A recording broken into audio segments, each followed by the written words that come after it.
Hey guys, how's it going? It's your boy M.K.S here with part three of some potential ideas for Dyslexia Quiz. As I mentioned in parts 1 and 2, these can be changed if the quiz master, or basically the person who runs the quiz or quizzes, decides to make any changes. But these are just merely suggestions and ideas at the moment.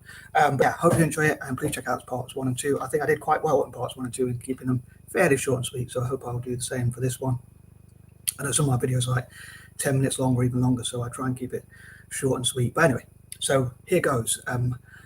Please share this, as I before I start my list, with or continue my list rather from previous videos, with any dyslexic people you know who might be inspired by it, or anyone who you think might be interested in the idea. I'm not sure if it, I'm thinking of obviously the idea for a quiz is not that original. Some of the questions I ask are probably original, but the idea for a quiz is not that original. So different pubs have quizzes and things like that, of course, and sometimes they might give prize money out or things like that. Or like, I suppose it could be like an idea where you pay £1 to enter the quiz sometimes, or there could be like quiz at school just for fun or just for pride or whatever. But anyway, people can do all sorts of different things. I'm just trying to think of some suggestions. But yeah, like pubs or places like that could do quizzes like this for like charge £1 to take part, and then maybe the winner could get half the prize money or whatever, and the rest would go to the company, for instance. That could be an idea. Anyway, I'm going to crack on with the list. The intro went on a bit longer than I thought, but I just thought I'd cover that idea, or than I had planned, rather. So anyway, moving on. Number 21, I was thinking, like, given the saying 21 again, I was thinking how dyslexic people were treated in the past, and how was dyslexia viewed in the past could be a question that could be asked. And as I mentioned also, as I say in part 2, that a lot of these would be favourable for people with dyslexia or people who are interested in the field, but it's like turning academia on its head, because in academia people with learning disabilities like dyslexia are normally at a disadvantage, generally speaking.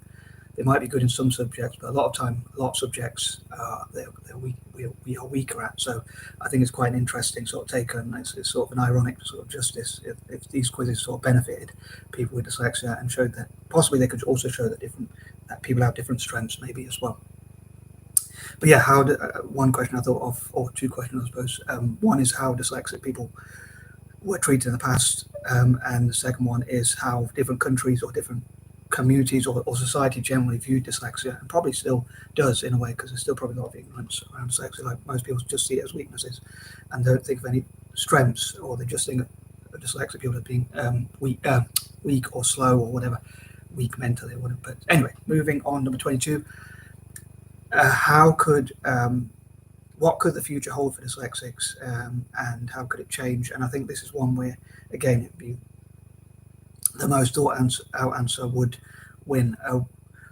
I suppose there's some of the questions I thought of are like not multiple choice, but they're like where you list names like famous dyslexics or whatever, for instance, and therefore you get a point for each one you list. But in these sorts of cases, the winning team would get, say if there are 10 groups, they would get 10 points, or if there were 5 groups, they get 5, as I mentioned before, and the last team would only get 1. And obviously, the teams in between would get whatever points in between, and then you add it together at the end. But yeah, so again, this would probably benefit people with dyslexia, or all these questions probably would benefit either people with dyslexia or who are interested in the field, or have family members who are dyslexic, or whatever, have some sort of awareness of dyslexia. But yeah, what could the future hold? And as I mentioned before as well, I don't want to give too much away, but I think that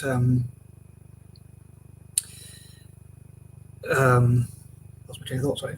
I don't want to give too much away, but a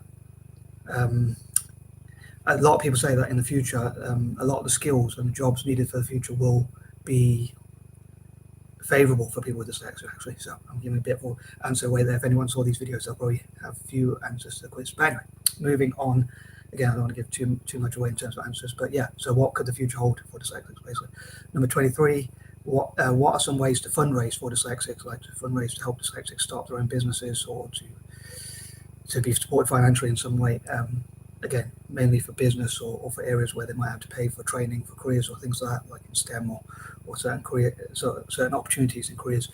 So what are the best ways to fundraise for dyslexic people, including those who struggle with their bills? I never like to force anyone to do anything, so I think it'd be good if we don't rely on benefits, or we don't steal, or we don't, basically we don't turn to crime. And I think it'd be good to get dyslexic people out of crime. That's another thing, like that's another potential question on that note, is like, how do we get more dyslexic people to be encouraged so they don't turn to crime or live on benefits or whatever, but they find ways like YouTube perhaps, or other ways to earn a living and make money, become financially independent, as I would say.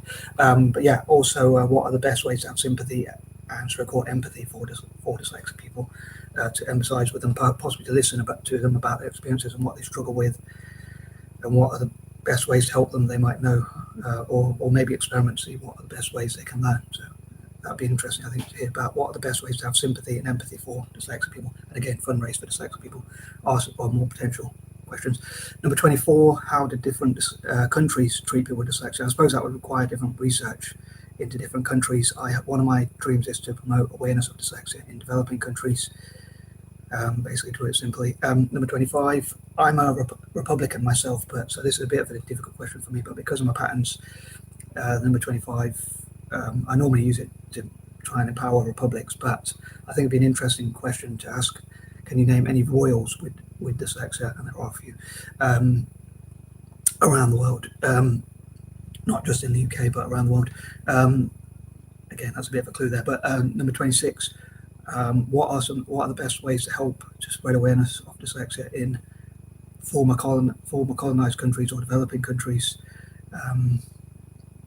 and things like that. I think it'd be, as I say, these sort of quizzes and things like that, I think would be quite interesting for like how dyslexic people are disempowered in the academic system normally. I think it'd be interesting to see areas where, if people find out about our strengths, we are good in other areas, it'd be interesting to see where we're actually at an advantage, turn it on its head, so to speak. And I was thinking, like, for instance, someone was talking about, a dyslexic entrepreneur was talking about how they how non-dyslexic people don't quite understand their ideas. And I thought it's quite interesting. It's almost like the opposite to academia. They're like ahead.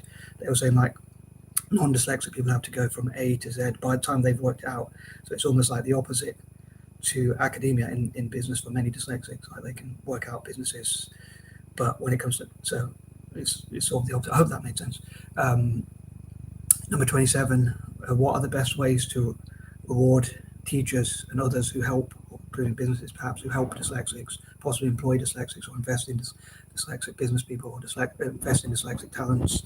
Possibly they could increase their PR, for instance, or things like that. But again, I think the most thought out answers should win, according to the person who runs the quiz, according to someone who judges it and says what the best answers are, listening to each person saying the answers at the end of each question. Number 28, how can we turn dyslexicness or being dyslexic into a gift? Perhaps that could be a question again. Number 29, can you name any multicultural or people of color with dyslexia, rather than just, I think a lot of the time when people think of famous dyslexics, they only think of dyslexics who are white male, or perhaps, but it would be interesting to hear more about women or people of color with dyslexia who have done well. One example, again, I don't want to give too much away, but one example is Benjamin F.A.I, the poet. Unfortunately, he turned to crime first originally, but then he turned his life around and became a poet, and he has books and things like that sold around the world, and he's also a spoken poet. So I think that's quite interesting how he turned his life around, and I think that gives great hope that we can help other dyslexic people to make sure that they don't get into crime perhaps in the first place, and if they do, that they can turn their lives around.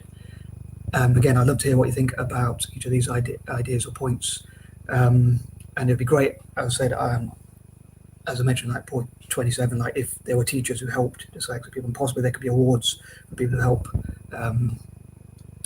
like teachers, and again companies that help dyslexics and raise awareness and things like that, and also for dyslexics who have battled through the academic system and still achieved, either academically or possibly in other areas too. And number 30, again, well, I would love to hear your suggestions or any questions you think could be asked in a quiz like this, or what you think of the idea, and what any other ideas you have, like how the quiz could be run, could a company make money by having quizzes like this? Again, they could charge for entry, and like if there are 10 participants, like each one pays £1, and the winner gets £5, then the company will still make a £5 from that. So if they run lots of quizzes like that, it could be a good business perhaps if they run hundreds of quizzes like that every day perhaps. But yeah, I'd love to hear what you think, and sorry if it was a bit longer than I planned, but anyway, I am out. Peace and love.